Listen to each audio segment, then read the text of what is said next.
ズドラベイテ優勢です。2024年9月25日世界周遊236日目です。ということで今どこにいるかというとブルガリア共和国プロブディフに来ているよ。ここプロブディフはブルガリアで一番可愛い街と言われています。ということで今回はプロブディフ編レッツゴー。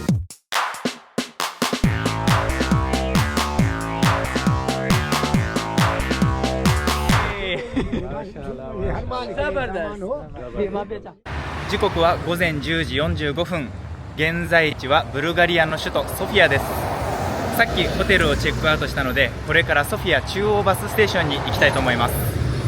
ホテルからバスステーションまでは歩いて10分なのですごく便利で、今日はどこに行くかっていうとプロブディフという別の町に移動します。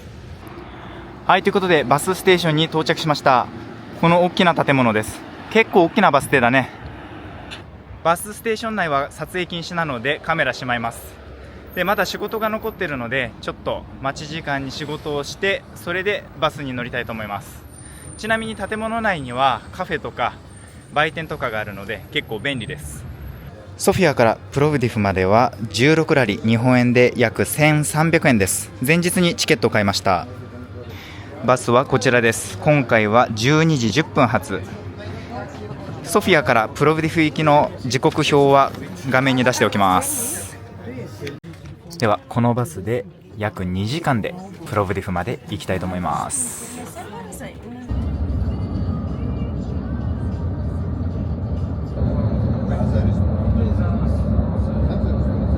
午後2時25分プロブディフに到着しました。これからホテルにチェックインしに行きたいと思います。ということで本日のホテルピジャマホステルに到着しました。ドミトリーの部屋はこんな感じ。1人2泊で 36.7 レフ、日本円で5220円です。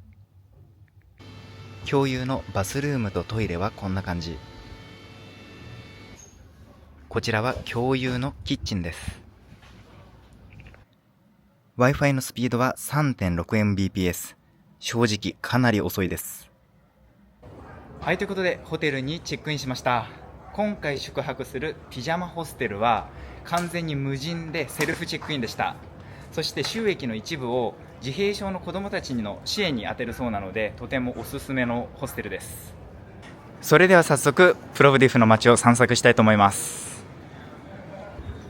まず最初にやってきたのはジュマヤモスク。15世紀に建設されたバルカン半島で一番古いモスクです。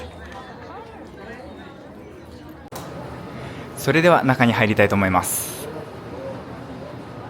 ここがウドのスペース。入るのに1レフかかりました。日本円で82円。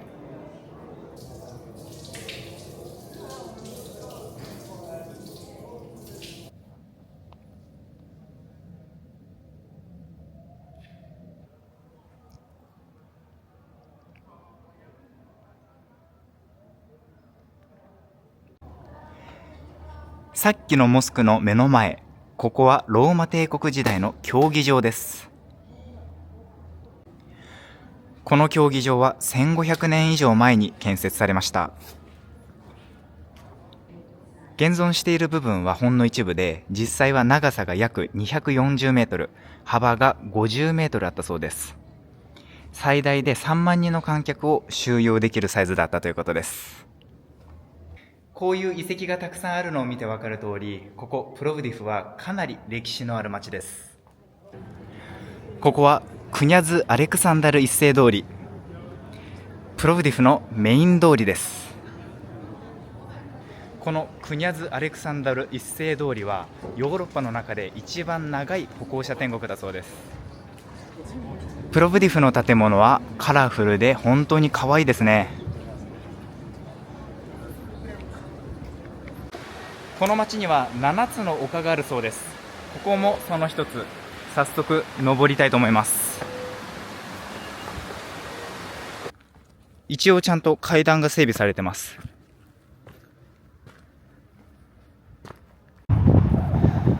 ということで丘の頂上に到着です。こんな感じでプロブディフの街を一望できます。この先にも別の丘がありますね。ここはシメオン公園。この噴水では1日に3回噴水ショーが行われています。ここプロブリフと岡山市は姉妹都市。公園内には桃太郎の像があります。この石の門はプロブリフ旧市街地の入り口です。早速旧市街地を散策したいと思います。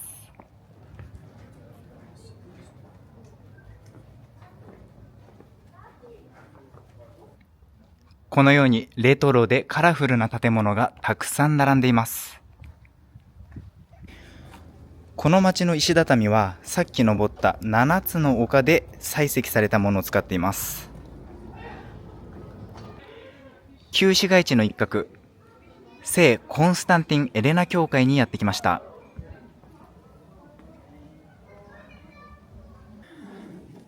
この教会はローマ帝国時代337年に開かれた教会です。プロブディフで最も古い教会なんだけど、現在の建物は19世紀に再建されたものです。これらのフレスコ画は比較的新しいものですが美しいですね。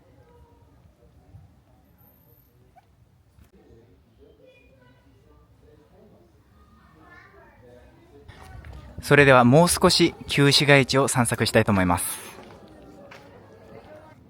旧市街地にある建物の多くは2階部分にテラスのような部分があります。これらはオスマン帝国時代に流行った建築様式です。ただしテラスの下に梁があるのはプロブディフならではの建築様式です。この旧市街地はまた明日詳しく散策したいと思います。ということでクニャズ・アレクサンダル一世通りに戻ってきました。かわいいジェラート屋さんがあるのでちょっと寄りたいと思います。お店の中はこんな感じ。テーマパークみたいですね。すごくかわいい。こんな感じでジェラートの種類もたくさんあります。カラフルでかわいい。コーンの種類もこんな感じで選べるみたいです。めっちゃワクワクします。今回注文したのはクッキーとチーズケーキのジェラート。美味しそう。いただきます。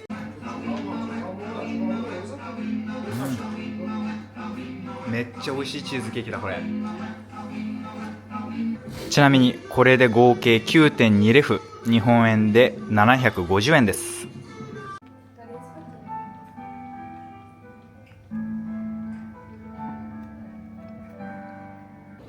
世界観がとっても素敵なジェラート屋さんでした。美味しかったです。現在時刻は午後7時。まだ空がちょっと明るいね。ということでこれからディナーを取りに行きたいと思います。夕暮れ時の旧市街地、すごく素敵ですね。このライトがかわいい。今日のディナーは旧市街地にあるおしゃれなレストランラハットタペに行きたいと思います。レストラン内はこんな感じでオープンテラスになっています。メニューはこんな感じ。どれも 800g とか 1kg とか家族向けですね。飲み物はこちらを注文。水 2.8 レフなので229円、ちょっと高めです。そしてアプリコットジュース 3.8 レフなので311円。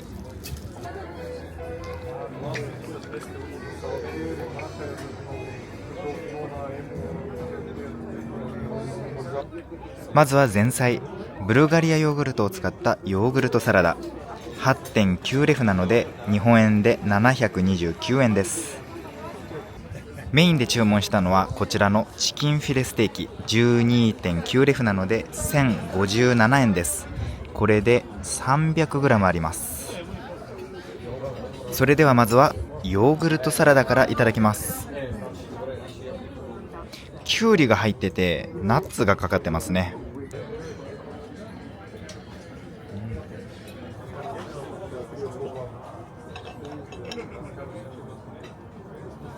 チキンフィレステーキもいただきます。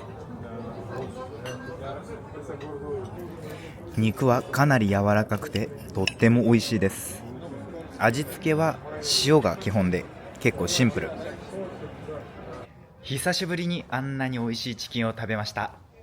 ごちそうさまでした。本当に旧市街地の夜美しいですね。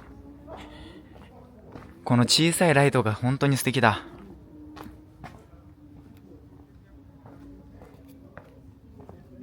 それではこれからホテルに戻るんだけど、続きはまた明日。おやすみなさい。2024年9月26日世界周遊237日目です。仕事が終わったので、これからプロブディフの街を散策したいと思います。現在時刻は12時30分です。首都ソフィアよりもプロブディフの方が少しあったかいです。9月下旬だけど半袖でも少し汗ばみますね。今日は可愛くておしゃれなプロブディフの旧市街地を詳しく散策したいと思います。これは何だろう。なんかプロブディフの地図が書いてありますね。左に書いてある文字は読めませんが、歴史的なものなのかな。それにしても今日は天気がいいですね。この古くておしゃれな建物はアカデミーだそうです。そしてその前にはブルガリアの芸術家、そして評論家の像があります。イエイ。今日はここ地域民族学博物館に行きたいと思います。この建物は1847年に建設されたかつての邸宅です。商人アルギル・クユムジョグルの邸宅を博物館として公開しました。建設からすでに177年経っている素敵な邸宅です。入場するには大人1人8レフ、日本円で656円かかるそうです。ということでチケットを買いました。ちなみに博物館内で動画や写真を撮る場合は追加で12レフかかります。日本円で980円。今回はそれもちゃんと払いました。ということで博物館内に入りました。これらは当時使われていたベルトやネックレスなどの装飾品です。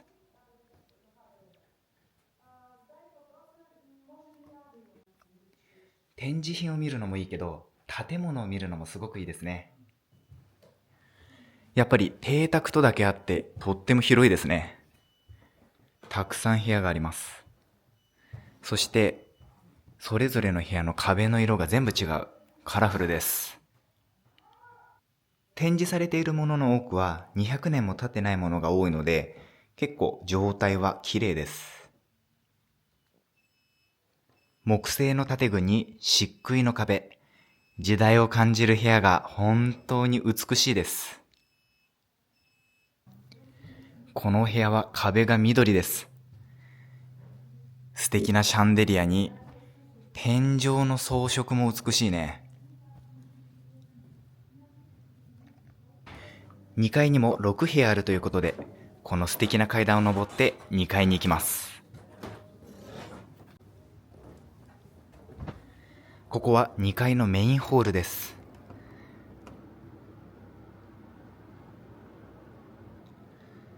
楕円形の天井がかなり特徴的です。これらは昔この地域で作られていたウールのカーペットです。うわ、この部屋すごいな。美しいですね。これはイコンっていうのかな。キリスト教の宗教画が描かれています。この邸宅の中で私の一番のお気に入りの部屋です。この部屋も美しいですね。落ち着いた青色の壁に豪華な家具と食器。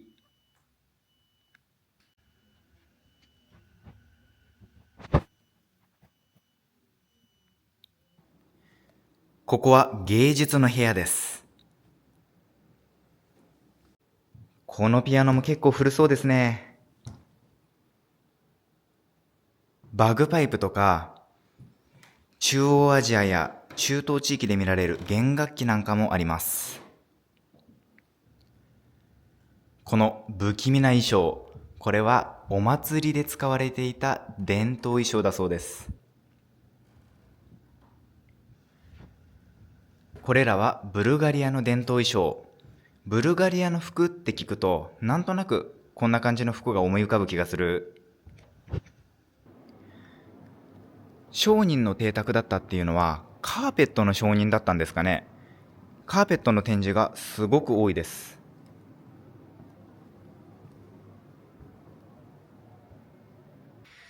はい、ということで邸宅を見学してきました。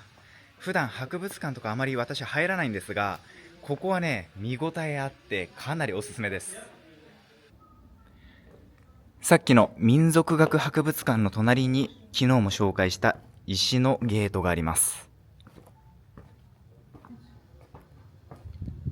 このゲートをくぐった先、ピンク色の建物、ここも博物館になっています。ということでここ、現在歴史博物館になっている建物はジョージア・ディハウスです。この建物は織物商人のゲオルギ・ケンディンデノグローによって1848年に建設されました。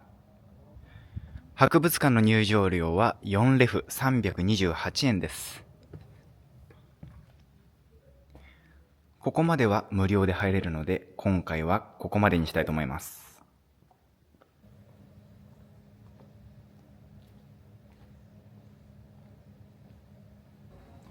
この旧市街地には本当にたくさんの邸宅が残ってるんだけど、今から行こうと思ってる邸宅は一番大きな邸宅です。この不揃いの石畳、結構歩きづらいですね。スニーカーだったらいいけど、女性のヒールなんかだと多分歩けないんじゃないかな。ということで到着しました。ここはラマルティンハウスです。さっき言った邸宅の方が大きく見えますが、この邸宅も確かに大きい。ちなみにこの邸宅は1830年に建設されました。こうやって見ると確かにこの地域最大かもしれません。それにしても複雑な形してますね。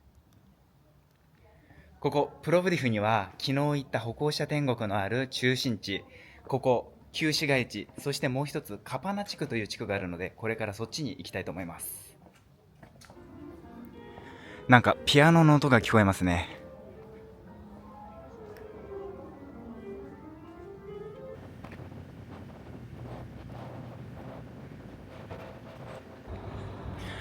ということで到着しました。この辺りはカパナ地区と呼ばれています。この地域はおしゃれなバーやレストランが並んでいます。オープンなテラス席もたくさん。素敵ですね。この地域の建物は大火災で一度全焼、その後再開発された地域です。まだ平日の昼間だっていうのに皆さん優雅ですね。やっぱり再開発されただけあって建物は新しいです。ということでカパナ地区でした。ということで毎度おなじみの歩行者天国に戻ってきました。相変わらず賑わってますね。この辺り特に建物がカラフルで素敵です。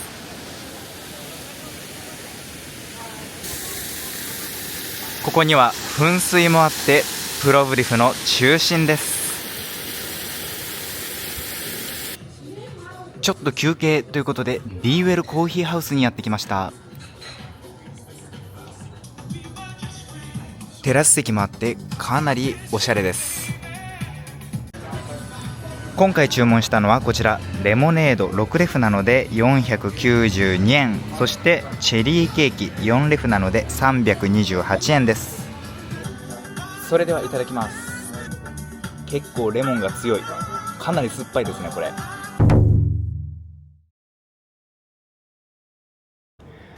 今回の動画ではブルガリアで一番可愛い街と言われているプロブリフをご紹介しました。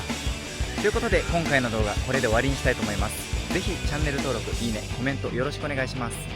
それではまた次回の動画でお会いしましょう。バイバイ。